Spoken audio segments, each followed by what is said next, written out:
Hello, Dumelang, and welcome to yet another thought-provoking, interesting episode of Motlhophi BUA. Vote to speak. My name is Duma, the host of this election podcast that is brought to you by Bokongo in partnership with Duma FM and with the support of the Embassy of the United States of America in Gaborone. Tsatsi la gompieno re tsweledisa puisano ya rona ya go lebella maikano le maikemisetso a diphadi tsa sepolotiki ga re setse re lebile ka ha ba buang gore ba tla direla batlhophi ba bone ka teng. Ba tla tshwara goromente ka tseleng tseng jang ba ene gore ba tla nna le sone sebaka sa gore ba etelele pele setšhaba ba tla dira mananeo a ntseng jang a leng gore a tla itebaganya le dikgang tse di harologaneng tse e leng gore re kopana le tsone mo malatsing a gompieno mme re tsweledisa kgang ya go ka tlhodumela those 2024 manifestos from the different political parties with a specific focus on human rights. Re batla go lebella gore maitlamo a bone doing my fourth year in criminal justice.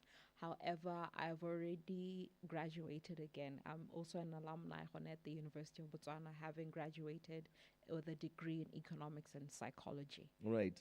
Well, thank you so very much for joining me. I'm also joined by Raymond, and he's a human rights activist, I'm led to believe. Ke batla gore we atolosenyana ho re tle re utlwe gore to what extent are you a human rights activist? So thank you for having me, first of all. But as you said, my name is Raymond. And from a very young age, I've had like an interest in protecting marginalized groups. These are people by there are certain laws in society, right? So it led to me becoming this person who's interested in advocating for them and protecting them. I'm a criminal justice graduate, so I'm happy that the both of us are here, So I've worked extensively with organizations such as Legabibo to fight for LGBT rights. I've worked with the UPR NGO working group, which is who I'm representing today, which Bokongo is a part of, and Ditshwanelo, Misa, Bolitwa Trust, and so forth, right? So the idea is to, protect and promote advocacy for human rights.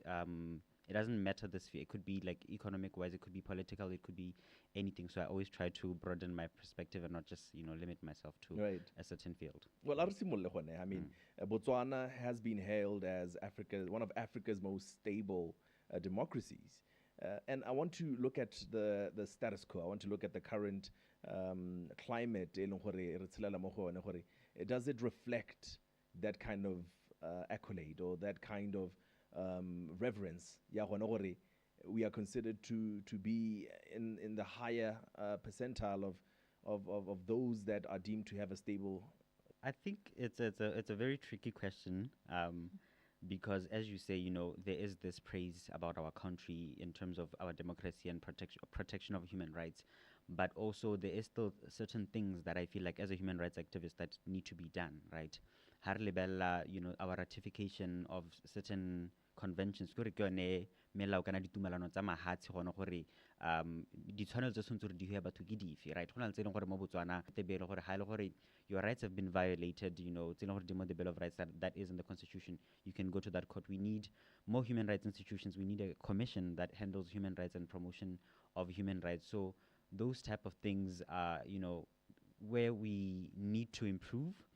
When we also look at our Bill of Rights, to land, Botswana have, expressed very boldly and rightfully so during the constitutional review process that was ongoing, I think 2022 till now.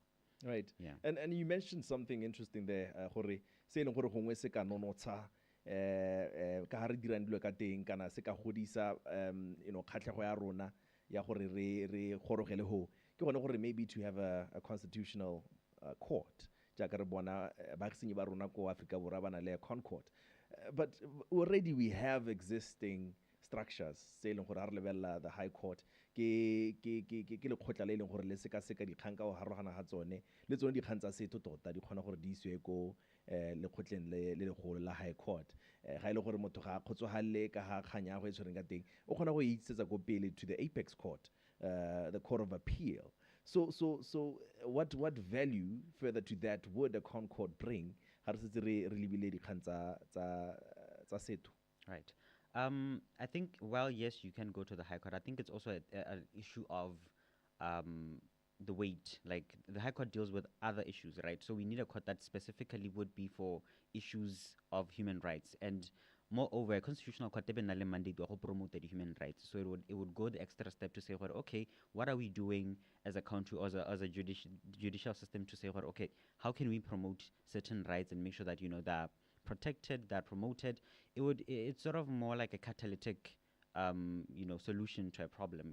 It's we have a problem and we need a specific space for the problem to be addressed. For example, I would say when we look at the issue of children's courts, right? Bana bana le issues they go through, and we need courts that are specific to those children, right? Where they feel safe, because ngwana ha ka tsana mo courting dirisa ke motho o motona, a ba feel comfortable, or the issues would be effectively addressed. So I feel like a constitutional court would be able to be catalytic. And also, as a citizen of Botswana, from your lived realities, from that point of view, when are we want to It's like you said, Jorge, Botswana is often praised that, oh wow, Botswana is such a shining example of constitutionalism and all of these things. However, especially how it's into the nitty-gritty of things, there are certain things, say, for example, let me say the Children's Act, for example, right? There are certain institutions that are put in place that there should be this, there should be that. For example, Kanya, the School of Industries. The School of Industries is something that was there in Eguadile in the old Children's Act, 89.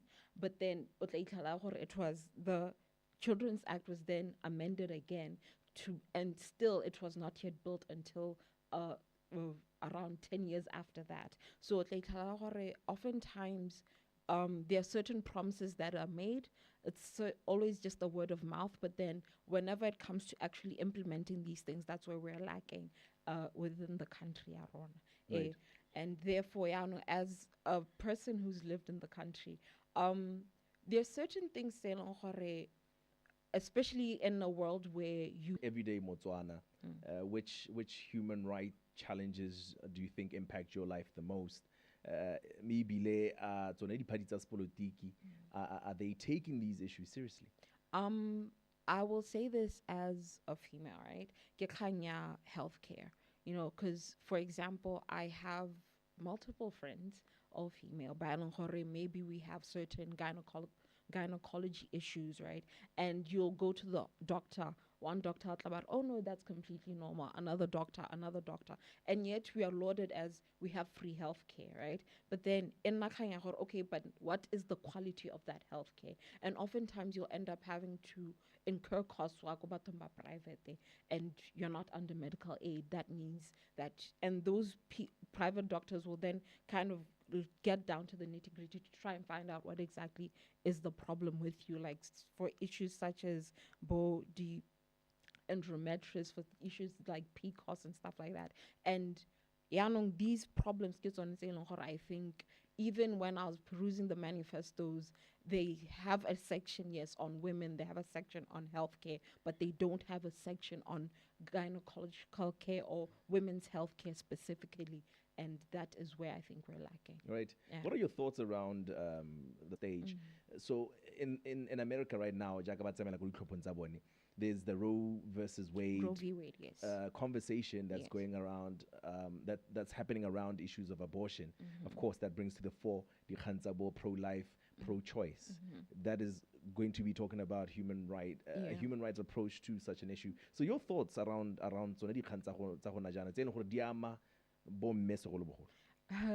You reminded me of a certain joke that I sometimes tell my mom. I should move to Scotland because pads are free there.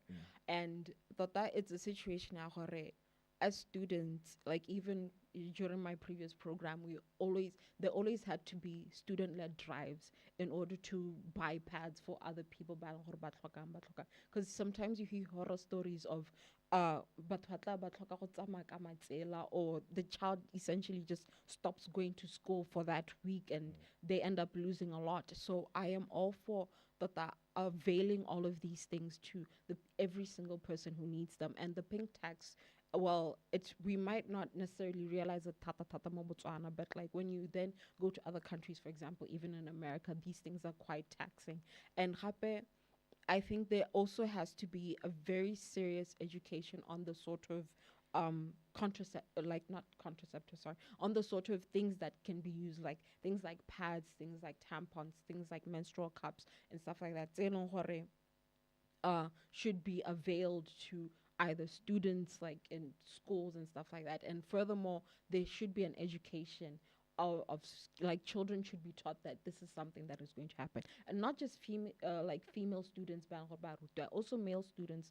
They have to be taught because batsila le batho, they have these female friends. They have to know, okay, fine, when this happens, I might end up having to do this, because sometimes as a female, o kgona gore you don't know if, for example, we stay needs and you're a child and you're very scared and you feel even more scared to go to a student, and let's say, for example, I'm the only female here, but I can't ask them to check if he stay needs or something. I'm going to have to now sit here either, or maybe maneuver ways in order to try and hide myself. That ends up creating matata mo baneng. And so I think we should also teach children that, as well as try and also provide these things, because they are necessary. It's not a luxury, it's a need. Right. Raymond, looking at the current political climate, does it reflect a genuine commitment to some of the challenges tse gongwe di buiwang ke go rataga le tse dingwe tse leng gore ne re di umaka, issues of torture, issues of political killings, issues of freedom of association, respect for the choices that people make in terms of their religious affiliation and the like. A go a supagala ka se leng gore wa se bona, se leng gore le maitlamo a di-party a se supa a se. I would say no. It's not very evident that the manifestos are very human rights centric, right?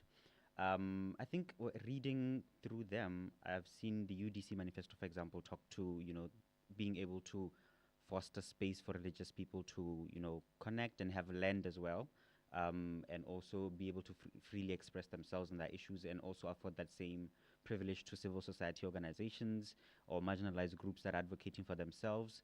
We don't have, explicit mention of protection from torture, like you're saying, in the manifestos, which is something that, these are things that we need to ratify in our country as well, or that we need to, if we have ratified them, we need to domesticate them, right, to ensure there's actual implementation. As Horata was speaking, she mentioned that these promises that are made, but we cannot hold people accountable. So it got me thinking ratification and yone melao kana ditshwanelo tseo mo lehatsheng la rona go botlhokwa gone gore di itse gone gore the reason why we want to ratify these conventions ke gone gore ka moso re kgone go nna le go re ikuelang teng, re kgone go go the UN and say kana Botswana o rile is going to give health care to women, that is, providing sanitary pads, that is gynecology related, sexual reproductive health related, bodily autonomy related, but we don't see that happening, right? We need to be able to hold government accountable. So that could happen. The conventions we have ratified them. The constitutional rights. They are, explicitly stated. Okay, we are going to give people the right to health, which I don't see also in the manifestos. They talk about health policies and improving infrastructure and providing medicine, but they don't talk about the actual like including the right to health in the constitution. They talk about improving education for kids, but they don't have the actual right to education included in their manifestos. To say, we are going to add this to the constitution, right?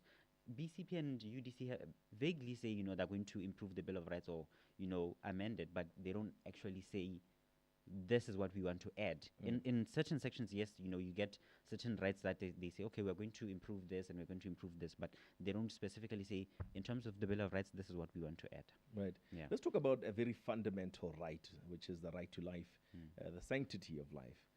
Re na le go kopana le kgang ya dipolao tsa batho tse ne gore di a diragala mo gongwe ibile batho ne ba akanya gore di tsamaelana le yone kgang ya ditlhopho, gore ga re setsana re tsena mo pakeng ya ditlhopho go a ntsi hala jaanong go ata gore e be re utlwa re kana re kopana le tsone dikgang tsa go nna jalo, dismemberment of people, political killings and the like. At some point, one would have thought that this would be at the very forefront of the conversations that political parties are having, government is having, but it has not materialized in that way. Does this mean to say it has been relegated to something less urgent? Kana wena we bona ka tseleng tseng jang? Are we hearing the concern come out through the manifestos or through the rhetoric, the political rhetoric ya di party? No. Honestly, Tata Obana Kanya right to life, it then brings about, when you're talking, it brings about Kanya, the death penalty, right? And how, because one thing about Botswana is that we are shining beacon of, oh, it's all good, except for the death penalty. If you look at Amnesty International, they always highlight this thing. There's this Kanya, the death penalty. The death penalty is in place as a means of like I get when you do criminal justice, you learn about it's a deterrent, or like we're going to, if you kill someone, we're going to kill you. So maybe hopefully that is the hope. Yeah, I get the punishment alien thing. However, cases are rising, and it is getting even more gruesome, and it is getting like the victims are getting even younger. For example, when I was coming to school today, there was a man and I didn't know about that. And so like what exactly are we doing in order to ensure that indeed Botswana ba itse about this? Because everyone knows, yes, I have a right to life, right? As it's a universal right for everybody that is available. However, but then how do we then sanctify this right? How do we make this right important enough so that people stop doing that? Because at this point, the death penalty is not working at all. Imprisonment is not working. Even like also like sexual violence, we have increased the mandatory minimums of these crimes, and yet they are not going down. So what should be done is, in fact, actual proper grassroots education to the people that are there. This thing is precious, and this thing should be protected. Right. And on that note, I want to pose to you that if you were to have an opportunity to sit down and address political parties, which issues, which human rights challenges or issues would you prioritize? And maybe and look at ones that have been historically neglected. I'm thinking, honestly, children, and their right to education, and because for better or for worse, children are the future of this country, and if they are not protected properly from whatever dangers that they may face, then we essentially have lost our future completely. And so that is what I would posit first. But which rights specific to children? I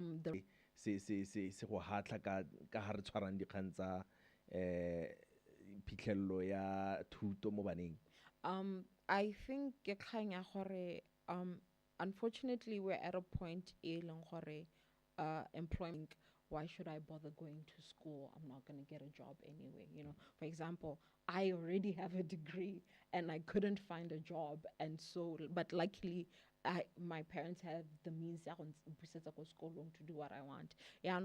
But then in children have to understand from an early age that the education is very important, all the way from primary. Because mama because they don't go to school because either they don't want to.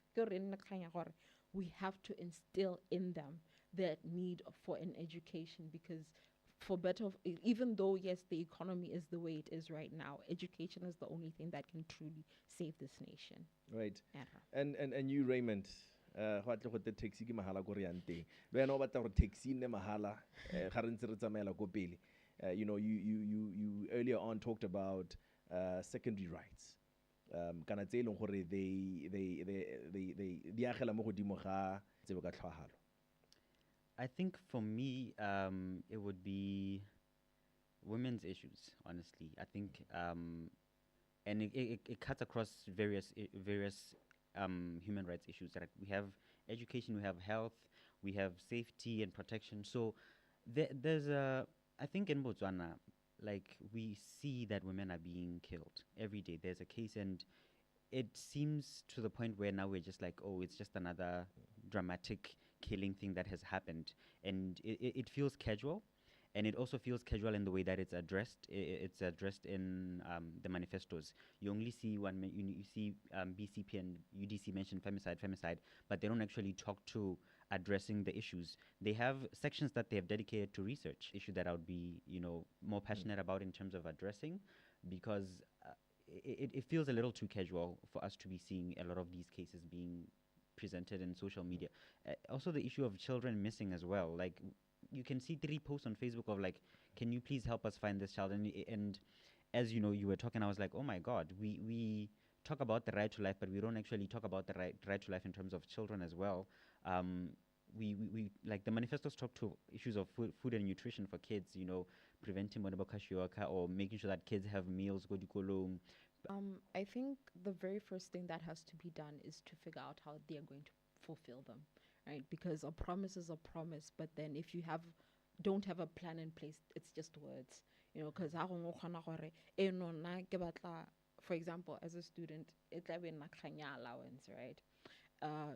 I don't know what it is they said, but I remember in 2019 there were murmurings for allowance will increase you up to around 2 point something, right? But then if you in fact get now to the bottom of things, like, okay, fine, give me a step by step of how exactly you're going to achieve these things, and to figure out if they'll actually be attainable. And if they're not attainable, we have to find ways in order to either fix your promise to make it more attainable, or find other ways in order to fulfill those promises that they err. So do manifestos suffice to communicate that? Are they transparent enough? Go itse gore ba go gorogela jang mo go raraboleng mathata e le gore o bona mo go ena le botlhokwa? Unfortunately, no. It's just no, they end up now repeating that promise again, and it's now cheapened, and it's gravitas. But I don't think it's all of it is paying lip service. Go ke batla go bona gore a gona le go pehela mo maitlamong a bone go ile gore you see attainability. O bona go gona le a genuine concern, that gives birth to a genuine effort to address some of those concerns. Ke ra galentse le lebile di manifest do a nemetsa. No, there are other things okay, fine, maybe this might happen. For example, the BDP one, right? BDP it's section on health, like women, like health in general, and how they're going to try and make telemedical something. They use the term where they're going to try and ensure that everyone, regardless of where they are, but they can have access to health care, right? But now, when I read that, I'm like, okay, fine, but then do those people actually have access to technology in order to make that happen? And unfortunately, then it's like, okay, well, the progress is being made as far as like making sure that we are connecting the Botswana ba no gore ba kwa kgakala. So progress is there, but unfortunately, or maybe I'm maybe being a little too harsh for it. It's not at the level I needed to be at. But are we just glossing over uncomfortable realities, Raymond? Gender equality, issues of minority rights, marginalized groups, looking at challenges such as freedom of expression, more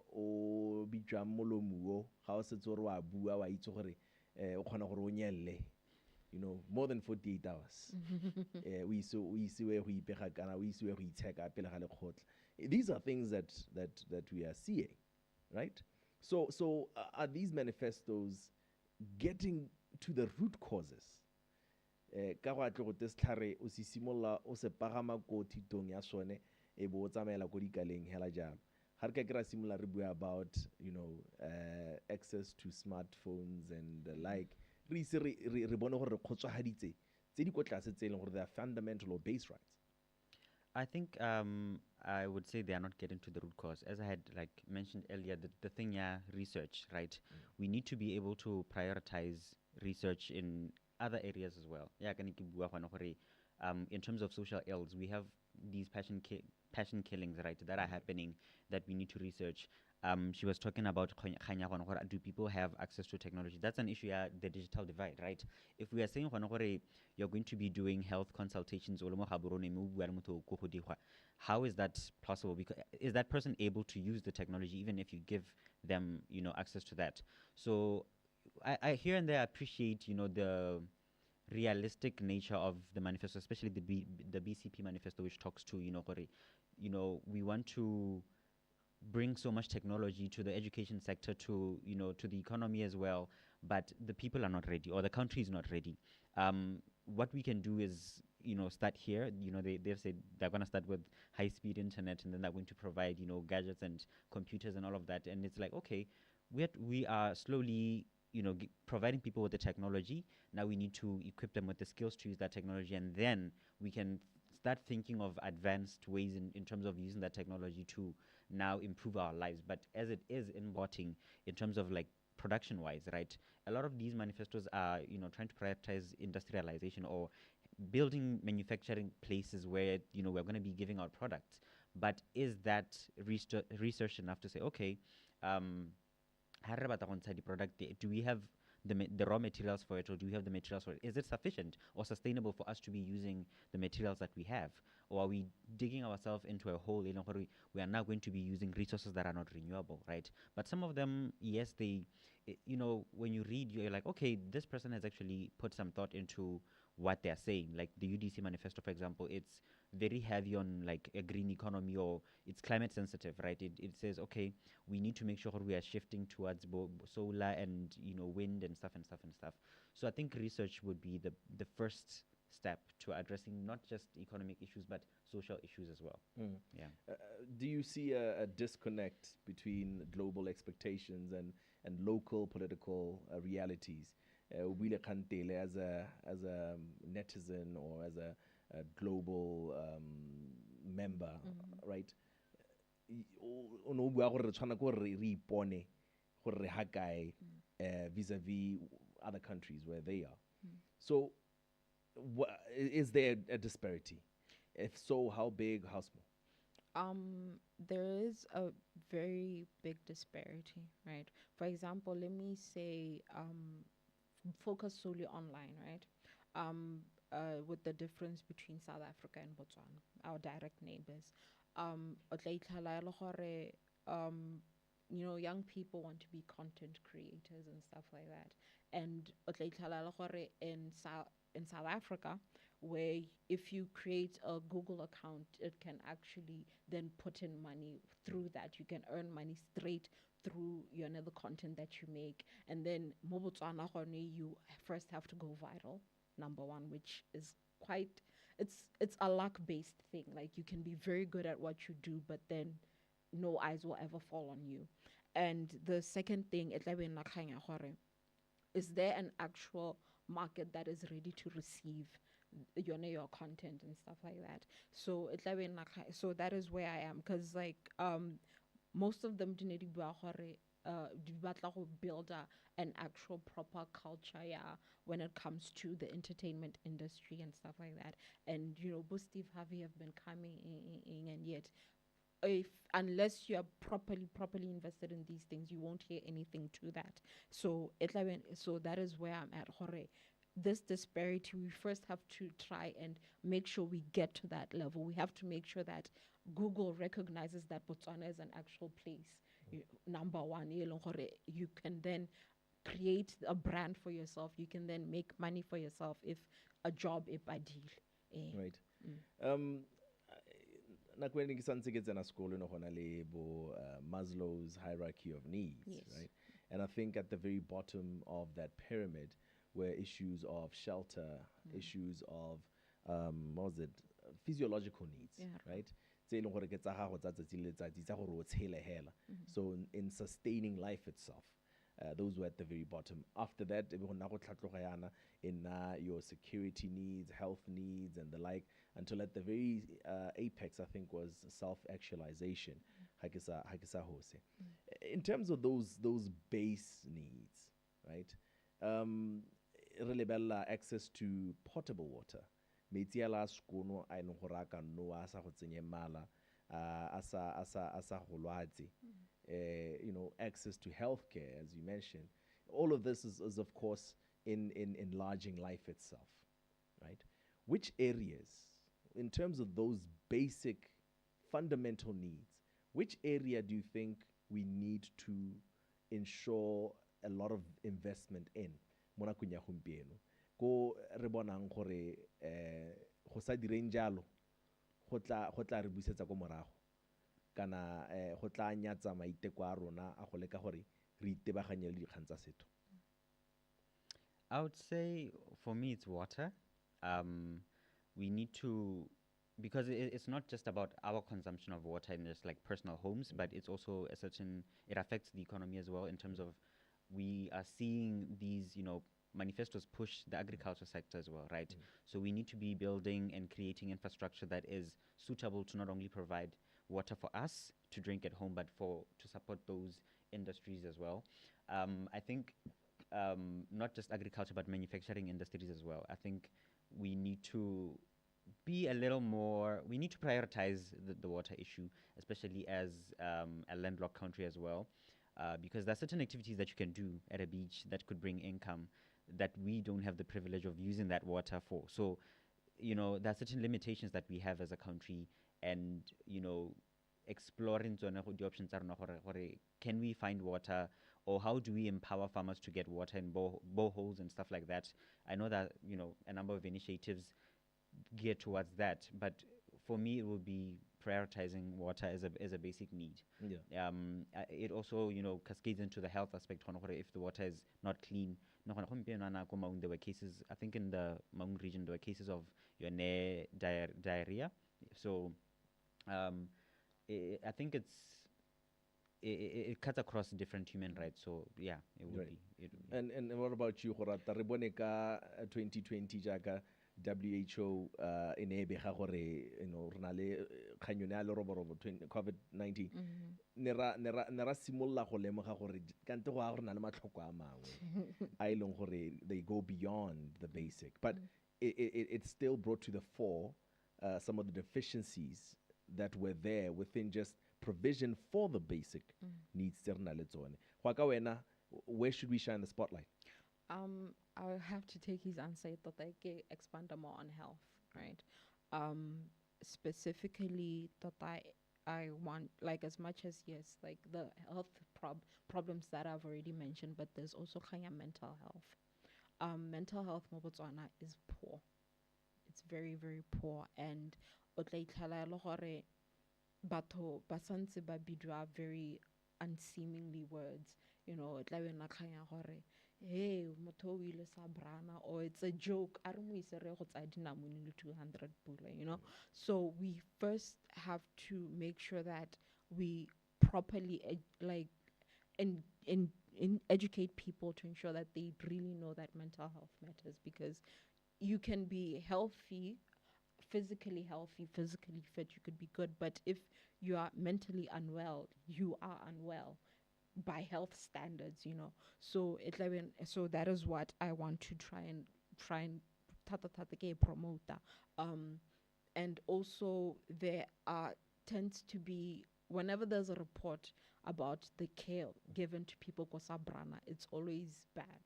In Nahala Elidi story, there are people being mistreated, and the staff that is in place is unable to care for all the people that are there. And bringing in criminal justice, is there actually mental health in prisons, because Botswana moved to a rehabilitative policy, I think in the late 70s. So, but yeah, no, if we are trying to rehabilitate them, are we also giving them mental health services in order to ensure that when they eventually reintegrate into society, because isolation, it's go tshwana hela le with just an animal. If you isolate an animal, and also socialize sentle, there's going to be conflict the moment it tries and interacts with people, and that ends up happening in Lebato. That's when you end up having cases of recidivism and stuff like that. So yeah, no, so that is where I would like to highlight hore re tlhoka go bankanya ha kae. Right. Raymond, with just less than 30 days to go to the polls, in terms of issues of human rights, what considerations should people have at the forefront of their thinking? I think we should. I'll just go motoki motokabato, right? That's the saying that we have. So, when you look at yourself and then look at the next person, right? As a man, I have to look towards the channel tsa batho ba bomme go bona gore ha ke lebella di candidates tse di beilweng by these political parties, how many women are present in those candidates, right? Ha ke lebella tsone di manifestos tsa teng, are they actually speaking to improving political representation of women, right? I would say the UDC, does a good job at, talking about proportional, mixed proportional representation or quotas they're going to be voting for, considering the rights of the next person, right? We need to promote this value that we have, unity and both, right? Because at the core of us, right? So we need to be able to respect that, and that's what I would say. If you're going to vote, make sure that the party that you're voting for has a lot of consideration for not just you but other people as well. Yes. Thank you so much, Raymond. Thank you, Horata, for engaging me today.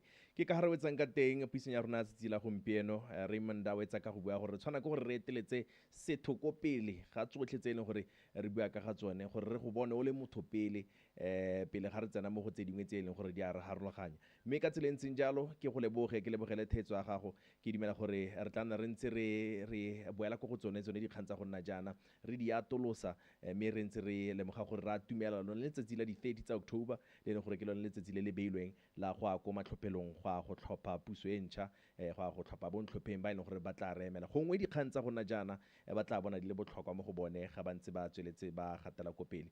Leina la me ke Tumisa Mothei, ke ga re wetsang ka teng thulaganyo ya letsatsi la gompieno mo Motlhophi BUA. Re tla kopana gape mo nakong e tlang. Thank you and goodbye.